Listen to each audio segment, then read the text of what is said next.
Muy bien, vamos a continuar la lectura de Ruth, el capítulo 2. Ruth, capítulo 2. El libro de Ruth, ahora el capítulo 2. Ustedes siguen con sus vistas la lectura de la palabra de Dios en Ruth, el capítulo 2. Tenía Noemí un pariente, su marido, hombre rico de la familia de Elimelech, el cual se llamaba Booz. Y Ruth la moabita dijo a Noemí: te ruego que me dejes ir al campo, y recogeré espigas en pos de aquel a quien cuyos ojos hallare gracia. Y ella le respondió: ve, hija mía. Fue pues, y llegando, espigó en el campo en pos de los segadores. Y aconteció que aquella parte del campo era de Booz, el cual era de la familia de Elimelech. Y aquí que Booz vino de Belén, y dijo a los segadores: Jehová sea con vosotros. Y ellos respondieron: Jehová te bendiga. Y Booz dijo a su criado, el mayordomo de los segadores: ¿de quién es esta joven? Y el criado, mayordomo de los segadores, respondió y dijo: es la joven moabita que volvió con Noemí de los campos de Moab, y ha dicho: te ruego que me dejes recoger y juntar tras los segadores entre las gavillas. Entró pues, y está por la mañana hasta ahora sin descansar ni aún por un momento. Entonces Booz dijo a Ruth: oye, hija mía, no vayas a espigar a otro campo, ni pases de aquí, y aquí estarás junto a mis criadas. Mira bien el campo que sieguen, y síguelas, porque yo he mandado a los criados que no te molesten. Y cuando tengas sed, ve a las vasijas, y bebe del agua que sacan los criados. Ella, entonces, bajando su rostro, se inclinó a tierra y le dijo: ¿por qué he hallado gracia en tus ojos para que me reconozcas, siendo yo extranjera? Y respondiendo Booz le dijo: he sabido todo lo que has hecho con tu suegra después de la muerte de tu marido, y que dejando a tu padre y a tu madre y la tierra donde naciste, has venido a un pueblo que no conociste antes. Jehová recompense tu obra, y tu remuneración sea cumplida de parte de Jehová, Dios de Israel, bajo cuyas alas has venido a refugiarte. Hasta aquí en la lectura de la palabra de Dios, y así puestos de pie, oremos para que el Señor nos ayude a entenderla y aplicarla. Padre Santísimo, una vez más, te rogamos que tú nos ayudes a entender tu palabra. Manda tu Santo Espíritu, abre nuestros corazones. Ayúdanos, Señor. Abre nuestros ojos para que veamos las maravillas de tu ley. Te pedimos por los méritos de Cristo que si hablo, que hable conforme a la palabra de Dios, y si ministro, que ministre conforme al poder que Dios da, para que en todo sea nuestro Señor Jesucristo glorificado. Porque tuyo es el reino, el poder y la gloria, por todos los siglos. Amén. Sentémonos, hermanos. Siguiendo con nuestra serie de los libros de la Biblia, ahora nos toca estudiar el libro de Ruth. Y en la providencia de Dios es apropiado, pues ahora se celebra el Día de las Madres. Generalmente en el Día de las Madres se estudia algo que tiene que ver con las mujeres, con las madres, por supuesto. Y muchas felicidades y bendiciones a las madres de la iglesia. Nunca va a suceder, yo sé, nunca va a suceder. Pero vamos a suponer que me llaman a mí los promotores de las películas de Hollywood y me dicen que quieren producir una película dramática. Una película dramática y a la vez romántica, de la Biblia. Y me preguntan que si qué historia les recomiendo. ¿Qué historia bíblica les recomiendo yo para una película? Yo les recomendaría la historia de Abigail para una película breve. Es una historia breve y sería una película breve. Pero para una película más larga, yo les recomendaría la historia de Ruth. Y esta mañana vamos a estudiar las lecciones de este libro de Ruth, imaginándonos unos trailers de esta película. Unos trailers. Es decir, veremos ciertas escenas ejemplares de la película. Ahora, por ser el guión de una película, hay cosas que nos vamos a imaginar, no están registradas en la Biblia, pero no nos saldremos del contexto. ¿Han visto ustedes las películas antiguas, por ejemplo las de Charlie Chaplin, las que son en blanco y negro? Unas se filmaban sin audio, sin voz, sin sonido. Así que ponían letreros para explicar algo de la historia. Al principiar la película de Ruth, imagínense uno de esos letreros. En ese letrero leemos: esta historia sucedió en los tiempos que están registrados en la Biblia, en el libro llamado Jueces.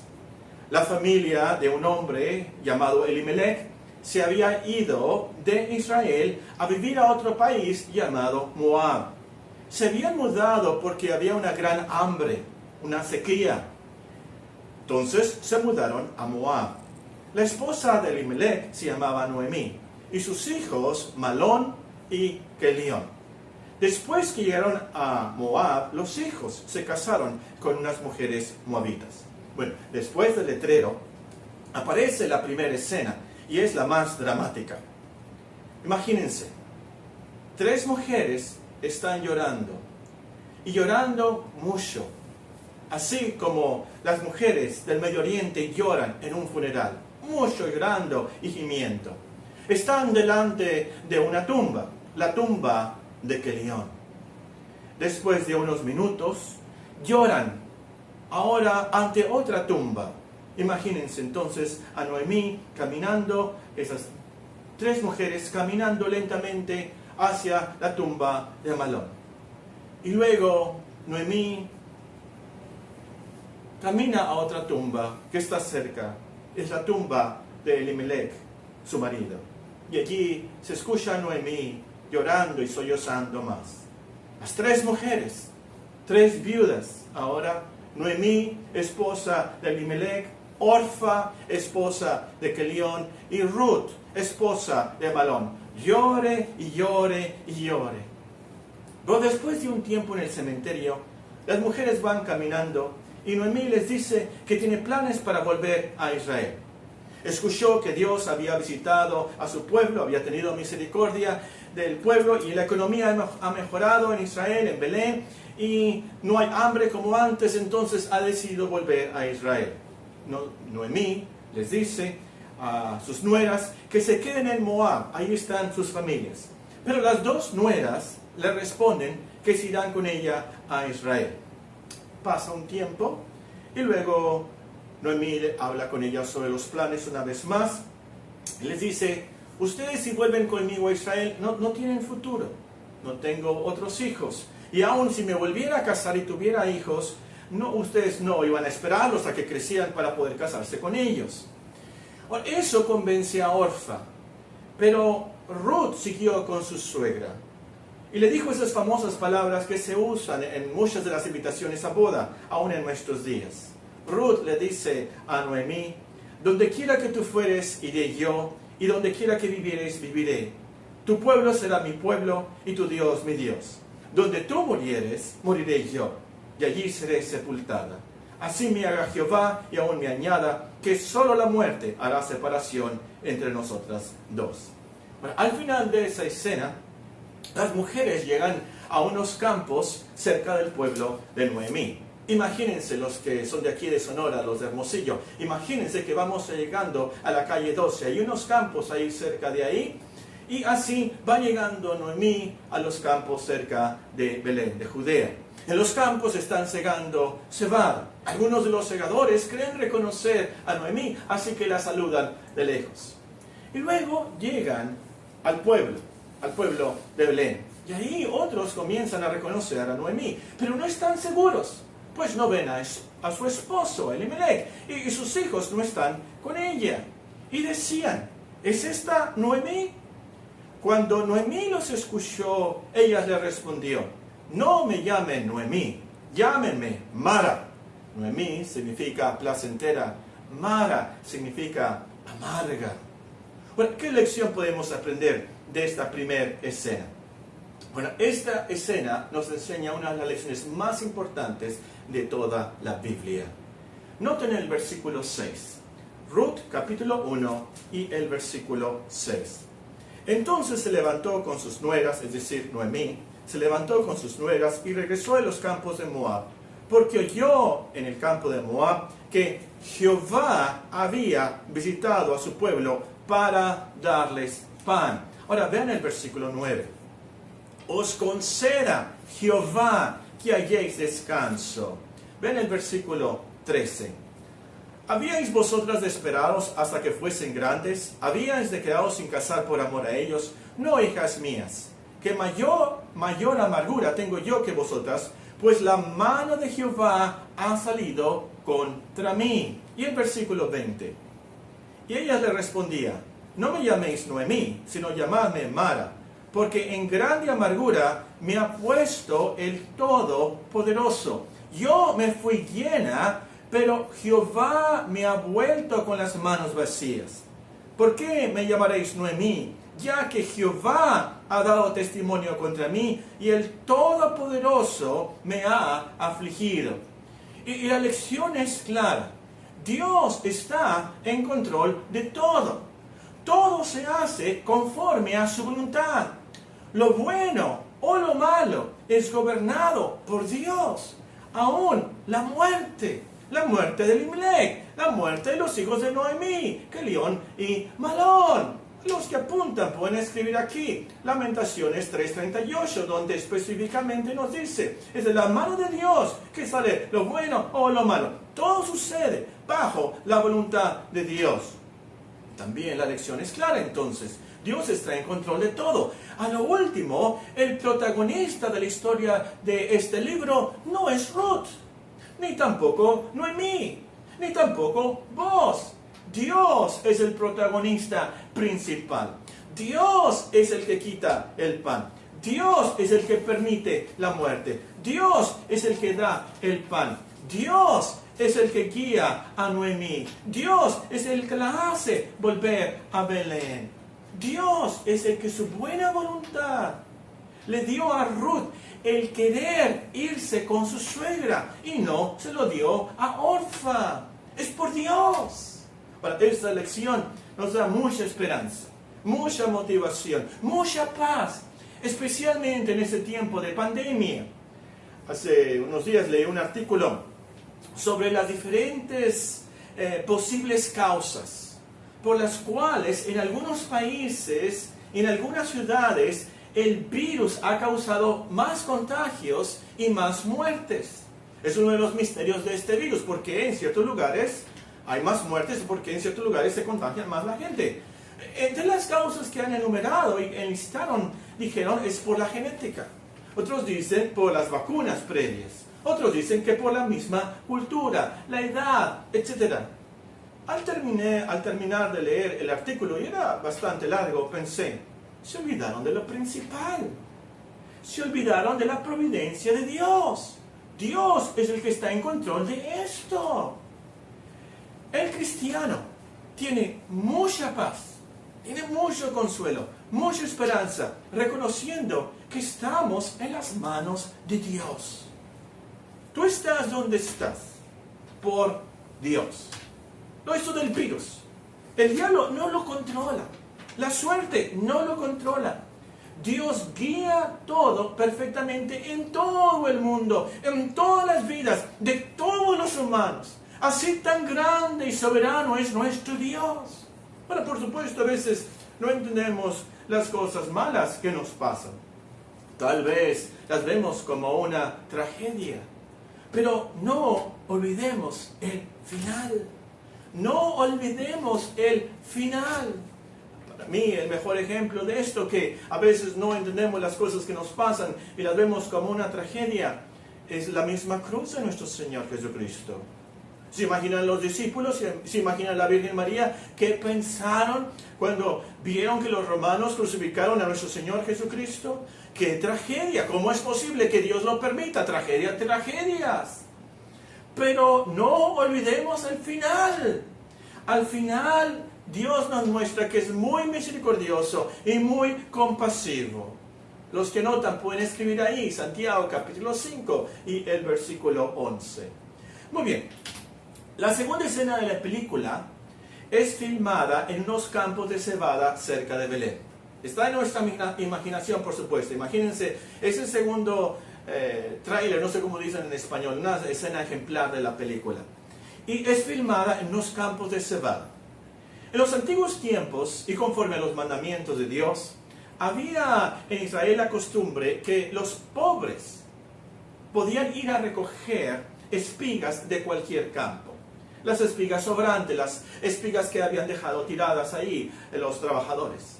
Bueno, llegando a Belén, Ruth se puso a trabajar recogiendo las espigas sobrantes en un campo de cebada. O en la película nos podemos imaginar a Ruth trabajando mucho, hora tras hora trabajando. Y nos dice ahí en el versículo 7 del capítulo 2, no paró ni un momento. Entonces nos podemos imaginar a la cámara mostrándonos el sol ardiente, como el de Hermosillo, y la cámara filmando a Ruth sudando y sudando a shorts. Al terminar el día, Ruth vuelve a su casa, donde estaba con su suegra. Y Noemí, su suegra, nota que traía mucho grano. Y sorprendida le pregunta, ¿dónde has trabajado hoy? Y Ruth le contesta que en un campo de un hombre llamado Boaz. Y Noemí inmediatamente reconoce el nombre. Es un pariente de su esposo Elimelech. Y Ruth le cuenta que Boaz fue muy amable con ella. Le dijo que podía trabajar en sus campos, estar ahí con sus criadas y que podía comer con sus empleados. Y que Boaz le dijo algo que la motivó mucho a Ruth. En esas palabras ella reconocía que los demás se habían dado cuenta que ella se había convertido al Dios de Israel. Ella era moabita, venía de un país de muchos ídolos, pero ahora estaba en Israel y ella se había convertido al Dios de Israel. Que vos le había dicho, Jehová recompense tu obra y tu remuneración sea cumplida de parte de Jehová, Dios de Israel, bajo cuyas alas has venido a refugiarte. O al final de la escena, las mujeres están lavando los trastes. Y Noemí le recomienda a Ruth, ¿sabes qué? Sigue trabajando en ese campo de Boaz. Y Ruth así lo hace. Después de que terminó la siega de la cebada, ella trabajó segando el trigo. Ahora, ¿qué lecciones podemos aprender de esta escena? Bueno, esta escena, sin duda alguna, comprueba una vez más que Dios está en control. Dios es el que guía y gobierna nuestras vidas. Ruth no fue al campo de Boaz por pura casualidad. Dios la guió exactamente a ese campo, a esa parte de Belén. Y hay una lección muy práctica también que hay que notar aquí. Como cristianos, trabajamos, nos ocupamos en nuestra salvación y santificación. Como cristianos, trabajamos, nos ocupamos en nuestra salvación y santificación. Ruth no llegó y se sentó a esperar que Dios le proveyera sin hacer nada. Ella no dijo, a ver si es cierto que el Dios de Israel provee para las viudas. Hoy me voy a quedar muy a gusto en mi hamaca. Hace mucho calor aquí, yo no voy a ir a trabajar. Dios les prometió a los judíos proveerle. Muy bien, a ver qué hace. No, por supuesto que no. Ruth se ocupó y trabajó mucho, sudó mucho. Hay quienes se hacen cristianos y luego, por así decirlo, se sientan esperando que Dios cumpla sus promesas. Sí, dicen, pues Dios va a proveerme, Dios va a proveer la comida que necesito, Dios me va a proteger, Dios va a proveer la ropa que necesito. Y no hace nada. No. Hay que trabajar. Pero a lo que voy. Hay otros que mal aplican esto. Y piensan, bueno, la salvación es de Dios, Él gobierna todo, Él provee para los verdaderos cristianos, y yo no tengo que hacer nada. Él me va a hacer un buen cristiano. Esto es muy peligroso. Hay algunos predicadores en el siglo XIX, si no me equivoco, que comenzaron con esta, ha habido a través de todos los siglos predicadores así, que predican, el cristiano no tiene que hacer nada, Dios hace todo. Y estos cristianos, estos predicadores comenzaron a decir en inglés, let go y let God. Tú abandónate y deja que Dios haga lo que Él tiene que hacer. Esos predicadores enfatizaban que Dios hace toda la obra, a tal grado que muchos cristianos se volvieron flojos. No hacían nada por su cristiandad. Pero lo peor, produjeron cristianos frustrados, desesperados, porque no cambiaron, no progresaban en su cristiandad. Ellos se aferraban mucho al versículo de Filipenses 2:13, si tienen sus Biblias, Filipenses capítulo 2 y el versículo 13, donde dice: Dios es el que en vosotros produce así el querer como el hacer, por su buena voluntad. Dios es el que produce en vosotros el querer como el hacer, por su buena voluntad. Entonces se sentaban: voy a esperar a que Dios produzca en mí el querer, que Dios me haga hacer y me dé más energía y pueda yo. Se olvidaron de lo que nos dice el versículo 12 y no aplicaban Filipenses 2:12. El apóstol Pablo les dice: por tanto, amados míos, como siempre habéis obedecido, no como en mi presencia solamente, sino mucho más ahora en mi ausencia, ocupaos, trabajad hasta sudar, laborar, trabajar, ocupaos en vuestra salvación con temor y temblor. Porque Dios es el que produce en vosotros el querer como el hacer por su buena voluntad. Pero el cristiano trabaja, el cristiano labora, el cristiano se ocupa en su salvación. El cristiano, tú, yo, debemos disciplinarnos, arrepentirnos todos los días, matar el pecado, provocarnos a crecer en las virtudes y las buenas obras. Este es un ejemplo que nos da Ruth aquí. Pero pasemos a la tercera escena. Una escena ejemplar de la película. Y esta es la parte romántica, creo yo. A Noemí se le ocurrió, o mejor dicho, Dios guió a Noemí a pensar que Ruth se podía casar con Boaz. Por las leyes que Dios le había dado a Israel, Boaz, como pariente de Elimelech, era uno de los que podía comprar el patrimonio de él y podía casarse con Ruth para restaurar el nombre de la familia. O como dice el capítulo 4 y el versículo 5 de Ruth, para restaurar el nombre del muerto sobre su posesión. Así que, en esta escena, nos podemos imaginar a la cámara filmando a las mujeres, a Noemí y a Ruth, levantándose muy temprano, y Noemí, mientras que le prepara unos burritos, ¿verdad?, para irse a trabajar en los campos otra vez, él le dice: ¿sabes qué, Ruth? Estaba pensando anoche que te podías casar con Boaz. Y Ruth se sorprende, por supuesto. Pero Noemí le explica las costumbres de Israel y les dice que Boaz, como pariente, las puede redimir. Es decir, rescatar y comprando el terreno de Elimelech. Y el terreno de Elimelech había pasado a ser posesión de Malón, el esposo de Ruth. Entonces, Boaz los podía redimir, las podía librar de todo esto, se podía casar con él. Entonces, Ruth piensa por unos momentos y podemos imaginarnos, por supuesto, ora al Señor y está escuchando a su suegra. Noemí le explica luego: mira, por el calor, Boaz y sus empleados van a aventar la parva de la cebada por la noche.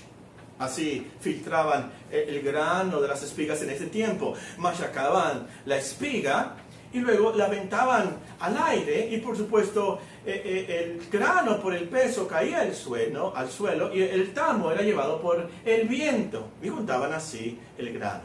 Noemí entonces le explica a Ruth el plan para esa noche. En la siguiente toma de la película, la cámara filma las brillantes estrellas de la noche de Israel. Y de repente se ve una sombra en la película. Alguien entra a una tienda muy grande, una tienda de campaña, así como la de los circos, ¿verdad? Una tienda de campaña muy, muy, muy grande, imagínensela. Y esa sombra es Ruth. Anda buscando dónde está Boaz dormido. Y lo encuentra. ¿Y saben qué hace? Le destapa los pies. Eso se lo dijo Noemí. Era costumbre en ese tiempo. Se acuesta ella a sus pies. Y Boaz a lo mejor le da frío, el caso es que se despierta y nota que Ruth está allí. Y con esta acción, y conforme a la costumbre de esos días, Ruth, por así decirlo, se le declara. Ella se quiere casar con él. O como decíamos en la secundaria, ¿verdad? Se la canta. Pero mejor leamos la Biblia exactamente qué es lo que dice. Ruth, en el capítulo 3, y nos dice en el versículo 4, es Noemí que le explica el plan. Cuando él se acueste, notarás el lugar donde se acuesta. Ruth, capítulo 3 y el versículo 4. E irás y descubrirás sus pies y te acostarás allí. Y él te dirá lo que hayas de hacer. Y ella respondió, haré todo lo que tú me mandes. Descendió pues a la era e hizo todo lo que su suegra le había mandado. Y cuando Boaz hubo comido y bebido y su corazón estuvo contento, se retiró a dormir a un lado del montón. Entonces ella vino calladamente y le descubrió los pies y se acostó. Y aconteció que a la medianoche se estremeció aquel hombre y se volvió. Y aquí una mujer estaba acostada a sus pies. Entonces él le dijo, ¿quién eres? Y ella respondió, yo soy Ruth, tu sierva. Extiende el borde de tu capa sobre tu sierva, por cuanto eres pariente cercano. Y él le dijo, bendita seas tú de Jehová, hija mía. Has hecho mejor tu postrera bondad que la primera, no yendo en busca de los jóvenes, sean pobres o ricos. Ahora pues, no temas, hija mía, yo haré contigo lo que tú digas, pues toda la gente de mi pueblo sabe que eres mujer virtuosa. Y ahora, aunque es cierto que yo soy pariente cercano, con todo eso hay pariente más cercano que yo. Pasa aquí la noche, y cuando sea de día, si él te redimiere, bien, redímate. Mas si él no te quisiere redimir, yo te redimiré.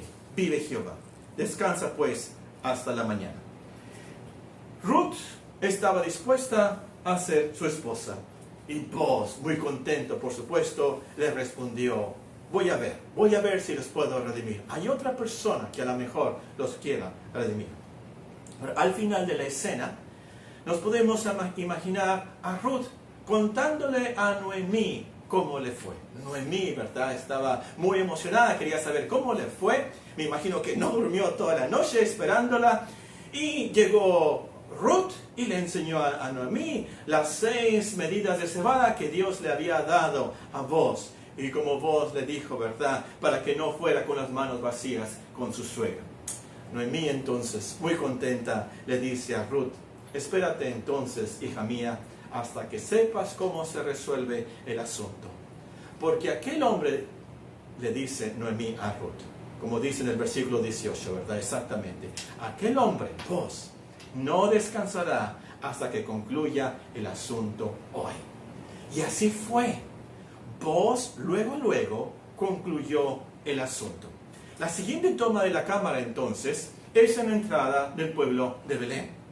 Allí Boaz invita a sus amigos y a unos líderes de la ciudad a presenciar la redención del patrimonio de Elimelech. Pero pasa que primero tiene que asegurarse que otro pariente más cercano a Noemí y a Elimelech no las van a redimir. Él no va a comprar esa propiedad de ese otro pariente.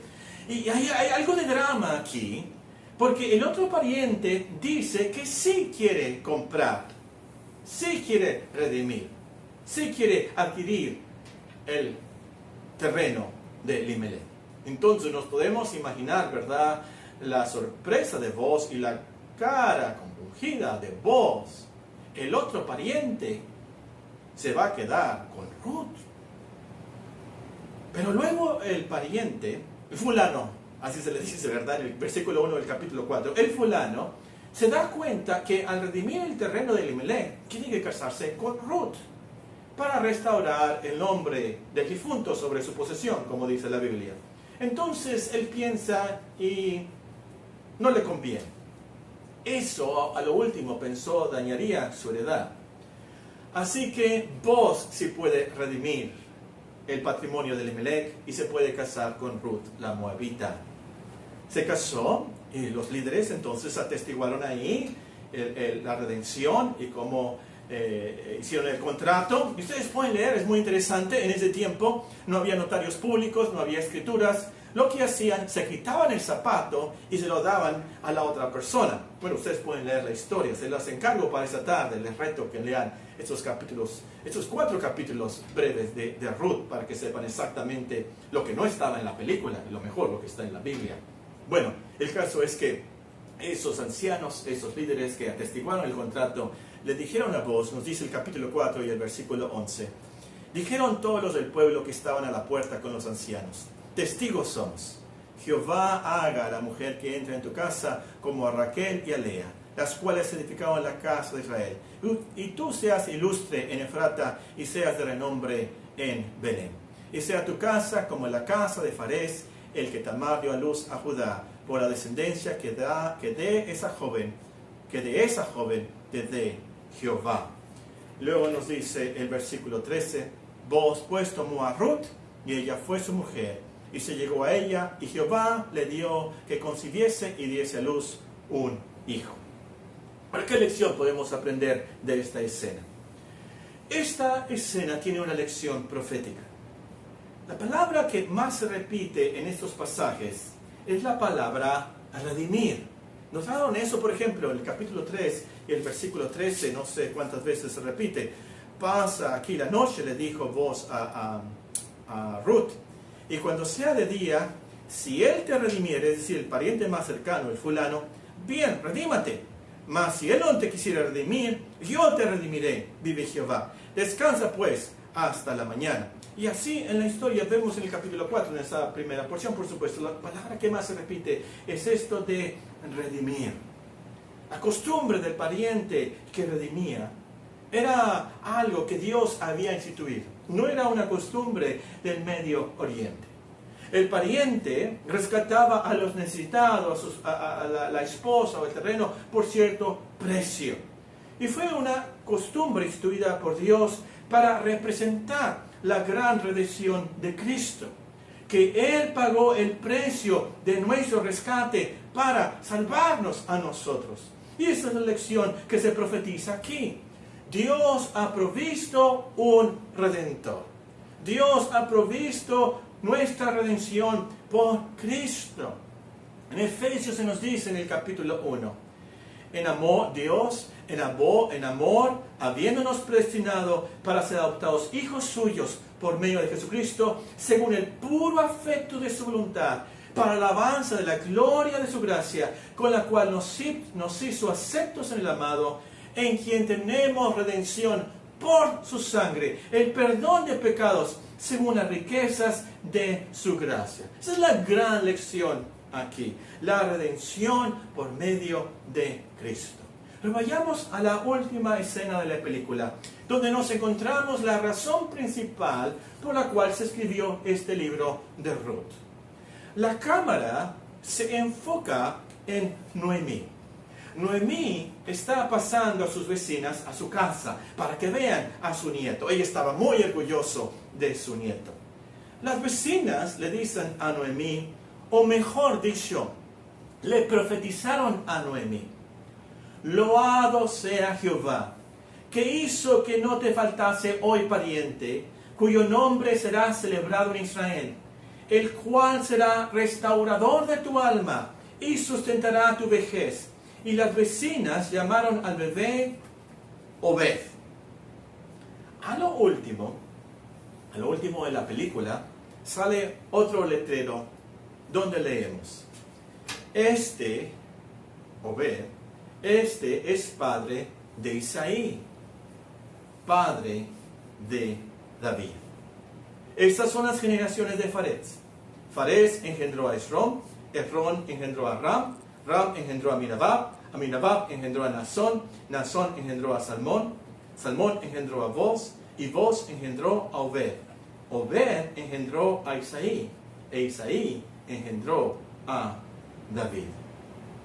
¿Cuál es la razón por la cual nos encontramos con el libro de Ruth en la Biblia? Se nos da una pista desde el primer versículo. De hecho, se repite en el segundo versículo. Ruth 1:1. Aconteció en los días que gobernaban los jueces, que hubo un hombre en la tierra, y un varón de Belén de Judá, fue a morar en los campos de Moab, él y su mujer y 2 hijos suyos. El nombre de aquel varón era Elimelech, y el de su mujer Noemí. Y los nombres de sus hijos eran Malón y Kelión, efrateos de Belén de Judá. Nosotros conocemos a esta ciudad, a este pueblo, como Belén de Judea. ¿Quién nació allí? Por supuesto, conocemos la historia de Navidad, la leímos tanto. Nació Cristo, Jesús.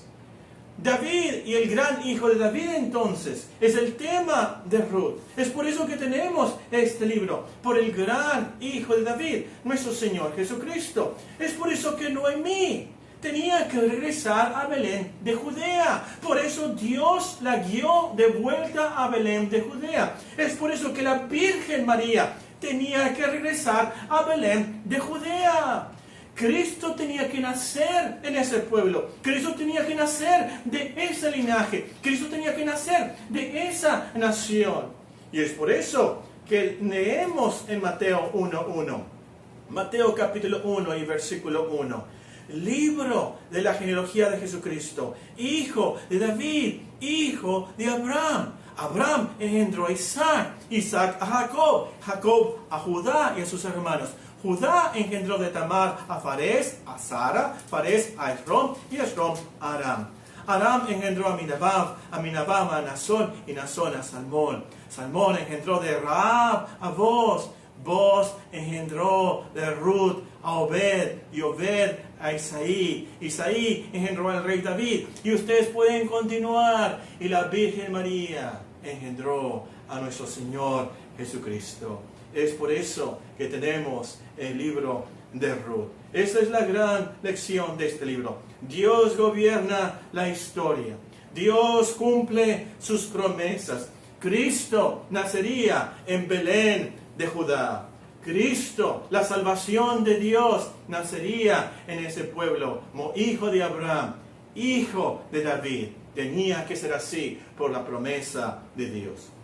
Ahora, una lección secundaria aquí es la gracia soberana del Señor para pecadores, aún para gentiles.